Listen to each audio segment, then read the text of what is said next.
Hey, welcome back to promarketers.com. In today's video, I am going to show you how to use Microsoft PC Manager.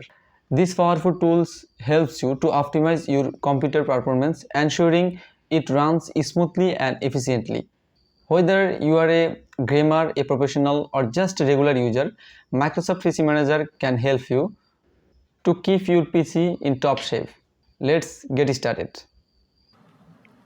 ওকেই সবার প্রথমে আমরা পিসি ম্যানেজারকে আমাদের পিসিতে ইনস্টল করে নিচ্ছি। ইনস্টল করার জন্য আপনারা জাস্ট গুগলে এসে সিম্পলি সার্চ করবেন পিসি ম্যানেজার লিখে। সার্চ করার পর একেবারে উপরের দিকে মাইক্রোসফটের যে অফিসিয়াল ওয়েবসাইট সেটা চলে আসবে এবং এখানে আসলে আপনারা একটা ডাউনলোড বাটন পাবেন। এখানে ক্লিক করলে যদি আপনাদের পিসিতে মাইক্রোসফট স্টোরটি ডাউনলোড করা থাকে আপনাদেরকে সরাসরি সেখানে নিয়ে যাবে। তো আমরা সেখানে চলে যাচ্ছি এবং এখানে গেলে আপনি একটা গেট নামে বাটন পাবেন। এই যে গেট বাটন ক্লিক করলে এখন এটা ডাউনলোড হওয়া শুরু হবে। তো যখন এটা ডাউনলোড শেষ হবে তখন সাথে সাথে এটা ওপেন হয়ে যাবে। এখানে এই যে ওপেন হয়ে যাচ্ছে, স্টার্টে ক্লিক করেন। স্টার্টে ক্লিক করার পরে এই যে আপনাদের সামনে ইউজার ফ্রেন্ডলি একটা ড্যাশবোর্ড চলে আসছে। তো এগুলোর যে অপশানগুলো আছে আমরা এক একটা করে এক্সপ্লোর করব। তো সবার প্রথম হচ্ছে বুস্ট। তো বুস্ট হচ্ছে বুঝতে পারছেন যে আপনার কম্পিউটারের স্পিডকে একটু বুস্ট করার জন্য বা আপনি যখন আপনার পিসিকে ইউজ করেন অনেক সময় ধরে তখন দেখা যায় একটু স্লো কাজ করে বা একটু হ্যাং করে অনেক সময়। তো আপনারা চাইলে অনেকক্ষণ ইউজ করার পরে আপনারা একবার বুস্ট করতে পারেন, এতে করে আপনার কম্পিউটারের পারফরমেন্স সেটা কিন্তু আবার আগের মতো ঠিক হয়ে যাবে। তো আমি প্রতিদিন দিনে একবার করে বুস্ট করার চেষ্টা করি, আপনারা ট্রাই করবেন। আচ্ছা, এরপরে আমরা একটা করে আরও যে অপশানগুলো আছে সেগুলো এক্সপ্লোর করছি। তো এরপরে আছে দেখুন এই যে প্রসেস, আমরা স্টার্টআপটা দেখছি। স্টার্টআপে ঢুকলে আপনারা দেখতে পারবেন যে আপনাদের পিসি অন করার সাথে সাথে কিছু অ্যাপস আছে যেগুলো ব্যাকগ্রাউন্ডে অটোমেটিক অন হয়ে যায়, যেগুলোর কারণে কিন্তু আমাদের পিসির যে স্পিড সেটা অনেকটাই কমে যায়। তো আপনারা স্টার্টআপে ঢুকে এগুলো যেগুলো অপ্রয়োজনীয় আপনার প্রয়োজন পড়ে না আপনারা সেগুলো এখান থেকে অফ করে দেবেন অবশ্যই। ওকে, এরপরে আমরা যাচ্ছি হেলথ চেক আপে। তো এখানে ঢুকলে আপনি যদি আপনার এখানে কোনো ছোটোখাটো ভাইরাস থাকে বা অন্য কোনো সমস্যা থাকে হ্যাকিং রিলেটেড, সেগুলোকে সেটি আইডেন্টিফাই করবে এবং যখন আপনি প্রসিডে ক্লিক করবেন তখন সেটা অটোমেটিকভাবে সেগুলো আবার সারিয়ে নেবে। তো এগুলো প্রতিদিন করার প্রয়োজন নেই, এগুলো আপনি জাস্ট এক সপ্তাহ পরে বা 5-6 দিন পরে পরে একবার এই কাজগুলো করলে আশা করি আপনার পিসিটা অনেক ভালো থাকবে এবং সেটার যে স্পিড সেটা অনেক বুস্ট হবে এবং অবশ্যই এটা ভাইরাস থেকে নিরাপদও রাখবে। তো এরপরে আমরা চলে যাচ্ছি পরবর্তী অপশন, এখানে প্রসেসে।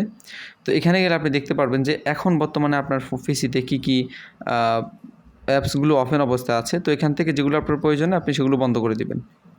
তো এটাও কিন্তু আপনাদের কম্পিউটারের যেই স্পিড সেটা বাড়াতে অনেকটাই সাহায্য করে, কারণ আমরা জানি যে যখন অনেকগুলো অ্যাপস একসাথে আমাদের পিসিতে রান হয় তখন কিন্তু এটার স্পিড অনেকটাই কমে যায়। এই জন্য যেই অ্যাপসগুলো এখানে প্রয়োজন নেই এখন আমরা সেগুলোকে বন্ধ করে দেব।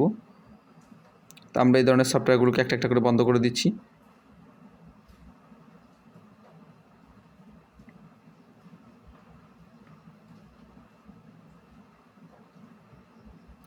ওকে, তো আমরা এখন আবার হোমে ব্যাক করছি। এরপরে আমাদের যে ডিপ ক্লিনার আছে আমরা এখানে ক্লিক করলে আপনার এই যে পিসিতে যত জাঙ্কস ফাইল আছে বা আপনাদের ড্রাফট যেসব ফাইল আছে যেগুলো অপ্রয়োজনীয় আসলে কোনো কাজেই লাগে না, অযথা শুধু স্টোরেজ নষ্ট করে, সেগুলোকে সে সিলেক্ট করে বের করবে এবং সেগুলোকে আপনি এখান থেকে এক ক্লিকেই সবগুলো ডিলিট করতে পারবেন। তো আপনি এখানে যতগুলো বক্স আছে সবগুলোতে চেকমার্ক দিয়ে দেবেন, সবগুলোকে টিক দিয়ে আপনি জাস্ট এখানে প্রসিডে ক্লিক করলে এই সব ধরনের ফাইলগুলোকে ডিলিট করে দেবে। এটা কিন্তু আপনার স্টোরেজকে খালি করতে অনেকটাই সহযোগিতা করে এবং আমরা জানি কম্পিউটারে স্টোরেজ যত বেশি খালি রাখা যায় সেটার স্পিড তত বেশি কিন্তু বৃদ্ধি পায়। তো আমরা প্রসিডে ক্লিক করলে এটা আমাদের সমস্ত অপ্রয়োজনীয় ফাইল যেগুলো আছে এগুলো ডিলিট করে দেবে। তো এগুলো আপনার চেষ্টা করবেন সপ্তাহে অন্তত 2-1 বার এগুলো করার জন্য, এই কাজগুলো করার জন্য করলে অবশ্যই আপনার কম্পিউটারের স্পিড এখন যে পারফরমেন্স পাচ্ছেন সেটা থেকে আর অনেক বেশি পারফরমেন্স পাবেন ইনশাল্লাহ। তো এই যে আমাদের অপ্রয়োজনীয় ফাইলগুলো দেখতে পাচ্ছেন সবগুলো ডিলিট হচ্ছে, ক্লিন করছে এটা।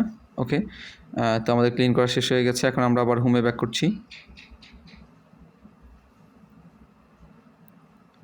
তো এই 4টা ছিল আর কি আপনাদের মূল যেই অংশ এটার, এবং অন্যান্য যে ইয়েগুলো আছে আরও অনেকগুলো অপশান এখানে আছে, সেগুলো আপনারা চাইলে নিজের একটু এক্সপ্লোর করতে পারেন।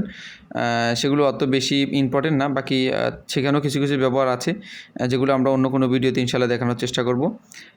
তো আজকের ভিডিওতে এই পর্যন্তই।